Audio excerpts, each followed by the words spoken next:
Hello दोस्तों, आप साल भर दिन रात पढ़ाई करते हो और उस नॉलेज को आपको 2 या 3 घंटे की एग्ज़ाम में उतारना होता है।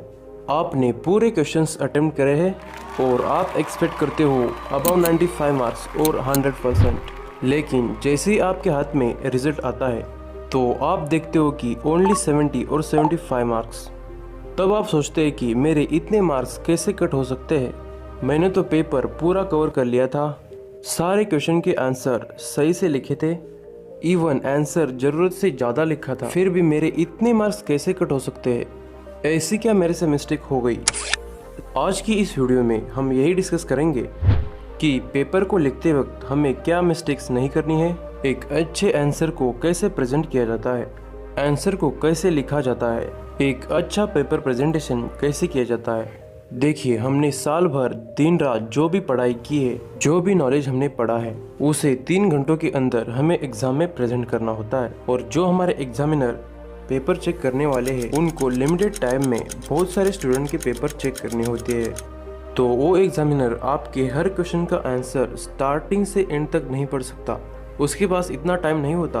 तो आपको आंसर को इस तरह से प्रेजेंट करना है जिससे एग्जामिनर आंसर को देखते ही क्विकली समझ जाए कि क्वेश्चन के अप्रोप्रिएट जैसा चाहिए वैसा आंसर लिखा है। Point number 1, how to write appropriate and well organised answer. इसका मतलब क्या है, देखिए, क्वेश्चन में जितना पूछा है उतना ही लिखना है, उसमें और ज़्यादा इधर उधर से महाभारत ऐड करके आंसर को बड़ा लिखा है दिखाने की कोशिश नहीं करनी है। फर्स्ट ऑफ ऑल, क्वेश्चन को केयरफुली अच्छे से 2 बार पढ़ना है और जितनी क्वेश्चन की मांग है उतना ही लिखे, और क्वेश्चन की जितनी भी मांग है उसमें से कुछ भी ना छूटे। इसके लिए जैसे आप क्वेश्चन को पढ़ेंगे तुरंत लिखने को शुरू नहीं करना है, उस क्वेश्चन की मांग को केयरफुली समझना है और पहले ही माइंड में प्लान करना है कि इस क्वेश्चन का आंसर मुझे ऐसे लिखना है, इसमें इतने पॉइंट्स दिखाने हैं। पॉइंट नंबर 2, सारे क्वेश्चंस को अच्छी तरह से पढ़ने के बाद क्वेश्चन पेपर के ऊपर की सारी इंस्ट्रक्शंस को ध्यान से पढ़ना और उन इंस्ट्रक्शंस को फॉलो करते ही पेपर लिखना है। 1 मार्क क्वेश्चन एमसीक्यूज लिखने के बाद अब बात करते हैं 2 मार्क्स और लॉन्ग आंसर क्वेश्चन की।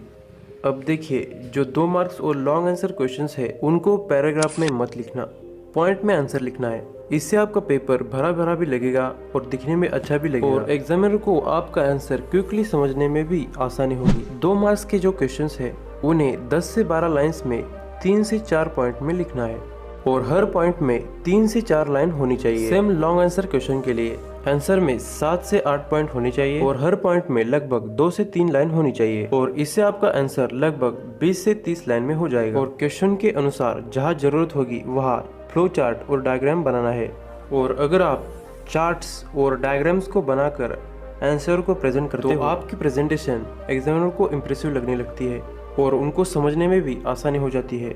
हाँ, यहाँ पे कुछ क्वेश्चंस ऐसे भी होते हैं जिन्हें पैराग्राफ में ही लिखना होता है, लेकिन जहाँ ज़रूरत होगी वहाँ आपको ये कोशिश करनी है कि इस क्वेश्चन का आंसर मुझे पॉइंट में दिखाना है, पॉइंट में लिखना है। पॉइंट नंबर 3, जब भी आप अपना आंसर शीट लेंगे और उसके अंदर मार्जिन्स ड्रॉ करते हैं तो कभी भी मार्जिन्स इतना बड़ा मत बनाइए कि जो आपकी राइटिंग स्पेस है वो कम हो जाए, क्योंकि अगर आप ऐसा सोचते हैं कि इस कम स्पेस में लिखा हुआ आंसर ज़्यादा लाइंस में और बड़ा दिखेगा, but you are thinking opposite to your examiner को आप फुल नहीं बना सकते।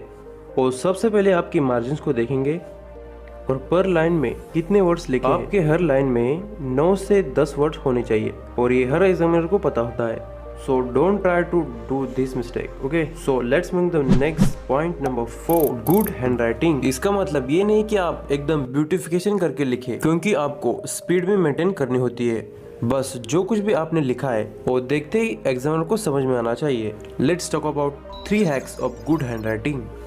देखो, आपको हर सेंटेंस में कम से कम आधा सेंटीमीटर डिस्टेंस रखना है और राइटिंग करते वक्त वर्ड्स को आपको ज़्यादा बड़ा भी नहीं और ज़्यादा छोटा भी नहीं रखना है, मीडियम साइज मेंटेन रखनी है।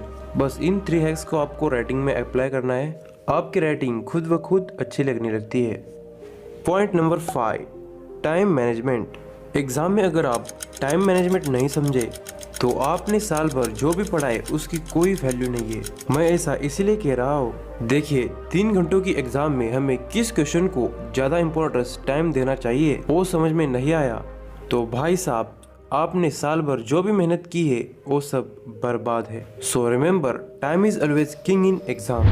और इसके लिए आपको प्रीवियस ईयर की क्वेश्चन पेपर को सॉल्व करना होगा और पेपर को लिखते वक्त आपको इन चीज़ों को ध्यान रखना है, उस क्वेश्चन को कितने वर्ड में लिखना है और उसके अनुसार 1 मार्क क्वेश्चन को 1 से 1.5 मिनट, 2 मार्क क्वेश्चन को 3 मिनट्स में और 5 मार्क क्वेश्चन को 7 से 7.5 मिनट में कंप्लीट करने की कोशिश करनी है। Point number 6, highlighting the main words in answers. किसी भी क्वेश्चन का आंसर लिखते वक्त उसमें कुछ ऐसे वर्ड्स होते हैं जो उस क्वेश्चन का मेन मीनिंग दर्शाते हैं। तो अगर आप उन वर्ड्स को हाईलाइट करोगे तो एग्जामिनर को और आसानी हो जाएगी आंसर को चेक करने में। इससे वो आपके पूरे आंसर को चेक करने की वजह हाईलाइटिंग वर्ड्स को देखेगा और टिक करता जाएगा और इससे आप एग्जामिनर के माइंड में आपका पॉजिटिव इंप्रेशन क्रिएट करते हो। इसके बाद at the last few minutes आपके पास टाइम बच जाता है तो आपको हर आंसर के बीच में जो 2 लाइंस की जगह है उसमें लाइन ड्रॉ करना है, जिससे एग्जामिनर को क्विकली समझने में आसानी होगी कि ये आंसर यहाँ पे ख़त्म होता है और नया आंसर यहाँ से स्टार्ट होता है। देखो, आप जितना ज़्यादा एग्जामिनर को आपका paper neat, clean, appropriate answer के साथ प्रेजेंट करते हो तो आपका आधा मार्क्स भी नहीं काट सकता। अभी जितने भी मैंने पॉइंट्स बताए हैं, इन पॉइंट्स को फॉलो करते हुए आप पेपर लिखोगे तो आपके 99% 100% मार्क आएंगे ही आएंगे। Thank you very much. मिलते हैं अगले वीडियो में। धन्यवाद।